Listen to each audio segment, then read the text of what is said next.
কারিও হল মুখে কারি নাই বরং হুজুর পাক সালাম থেকে যে সনদ আইছে আমরা সাফ কবিলার মাধ্যমে একটা হাসিল করছেন। আপনার কাছে বহুত বড় আমানত, চিন্তার কোনো কারণ নাই। আমার আর কেউ কইতে পারেন তুমি কেন খালি হানফি মজহব আর হানফি খো তাই খালি আসলে এই যে বই থেকে আমি রেফারেন্স দিয়ার এটা হযরত শাহ আবুল হাসান জয়াদ ফারুকি মুজদ্দিদি বহুত মহত্ব তান হালত জানতে হইলে ইমাম সিমিয়রির আখবারে আবি হানিফা ওয়াসাবি আর মোতাদাবিল কিতাব হলো আছে কিন্তু কি যে কারি আসলাম সম্পর্কে রফা হযরত ইমাম ने कुरान मजीद तो हिज रिकॉर्ड আছে যে কয়েকজনে এক খতম এক রাকাতের মধ্যে তেন করে নিতা कुरान शरीफ पूरा खतम ইমাম আজম সাহেব এক রাকাতের মধ্যে করে নিতা हाफिज असला एवं कारियाना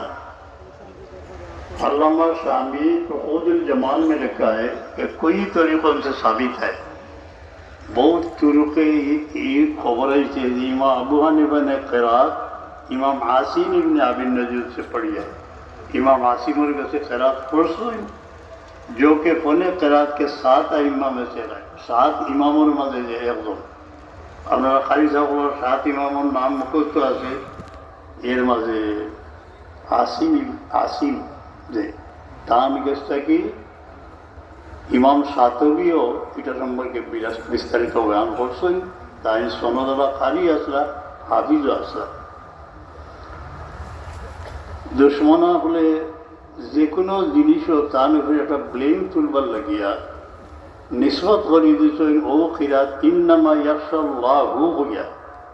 ইমাম আজম সাহেব হু ভরে দিয়েছেন। একটা লিয়ে বহুত ফেসাল হইলে মাশাআল্লাহ হানফি মজহবর বড় বড় উলামায়ে কেরামে এটার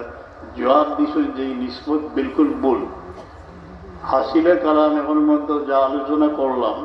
যে আমাদের ইমাম আজম আবু হানিফা রাদিয়াল্লাহু আনহু ছিলেন তাবি হাফিজে কুরআন এবং তিনি আসিম কুফি 7 কারির মধ্যে অন্যতম কারি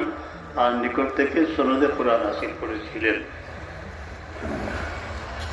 মওলায়া